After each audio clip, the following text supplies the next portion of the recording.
So The Rings of Power isn't doing so well, as even established reviewers are giving it negative ratings. This review is particularly noteworthy as Entertainment Weekly featured the show on their cover of their magazine for a month or so, and they don't even disagree with the show's politics, as they talk about down here, implying that casting white people in elvish roles make them look fascist, apparently. Of course, they don't actually know what the term fascism means, and conservatives kind of justify this behavior by referring to anything that is vaguely authoritarian as fascist. It's an actual ideology, not just some strong-looking government. But regardless, the point is that even established reviewers that are sympathetic to the show are giving it very negative reviews, this one calling it a catastrophe. Even the Washington Post that is owned by Jeff Bezos is giving it a negative review, calling it banal boredom. Now, I won't pass technical judgment on a show's quality until I actually see it and review it, but when a reviewer has a political interest in singing its praises and yet they still give it a very poor review,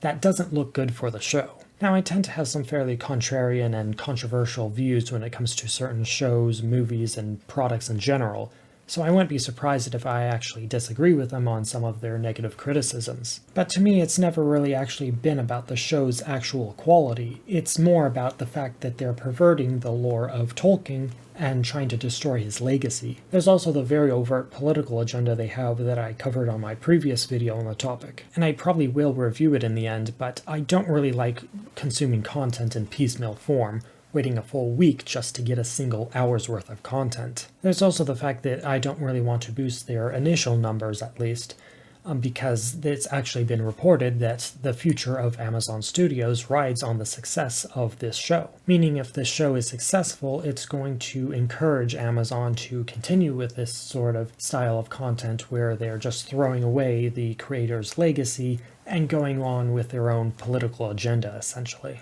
Because of this, I wouldn't suggest even hate watching it, unless of course you're going to be making content on it to dissuade other people from watching it. That and leaving negative reviews on various review aggregation sites would ultimately be useful, because your view is a drop in the bucket in comparison to what they actually need to make up the cost of the show. And if you know enough about the show to convince people not to watch it, then you're actually taking away views from Amazon, not adding to it. It's going to be pretty hard for them to make up the cost, considering that they spent nearly 3 times as much per episode as the House of Dragons did. And that's not even taking into account the cost of the license for the series. Now, predictably, the audience versus critic score is very different. Even though some of the critics decided to be more honest to salvage their credibility, the majority of them still fell in line. Rotten Tomatoes is at 84 to 35%, Metacritic is at 71 to effectively 21%, and IMDb only has the user reviews at 6.2 out of 10. Now, of course, the media is blaming most of these negative reviews on what they call trolls, which just means people that they disagree with. But the fact is, those on the other side of the spectrum also review bomb it,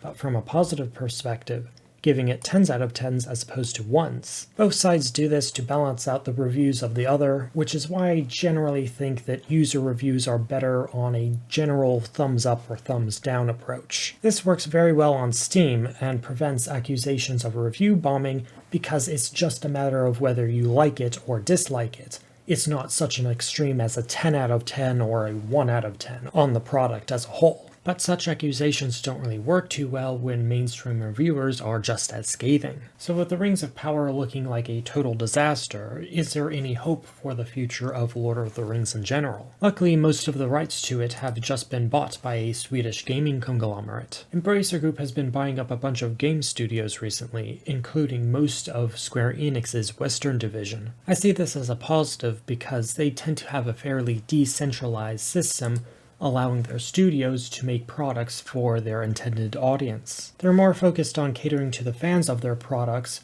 rather than trying to get new audiences by making something new, or going in a different direction with the IP. This doesn't necessarily mean that they're anti-woke, as they own Gearbox and they continue to make games that are fairly in line with that type of audience. That's because those are the types of fans they have. They don't always succeed at making good products, but they at least try to stick with the spirit of what those products are supposed to be. This makes it unlikely that they'll make anything close to the Rings of Power in terms of how much it deviates from the source material. The rights to Tolkien are now split between 3 companies. The Tolkien estate owns the rights to the books, Warner Bros. Owns the rights to the movies they made, and now Embracer Group owns pretty much the rest of it. This includes the rights to make new films, video games, board games, merchandising, theme parks, and stage productions based on the works of J.R.R. Tolkien. Oddly enough, this actually does include the rights to the Rings of Power, but that licensing deal has already gone through, and they're unlikely to make any changes to it. They specifically say that they want to make new films based on the characters from the Lord of the Rings trilogy. However, due to their association with the films, they'll likely have to coordinate with Warner Brothers on those projects. This shouldn't be a problem either, since the new CEO at Warner wants to move away from politically divisive content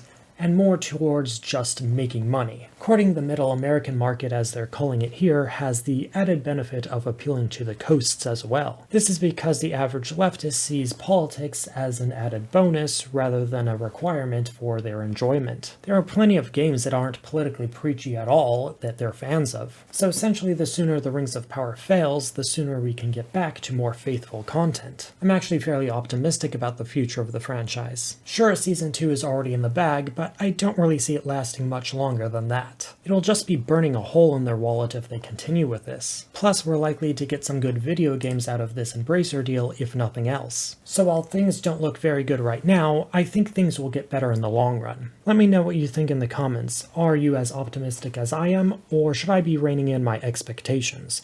Thank you all very much for watching, and have a nice day.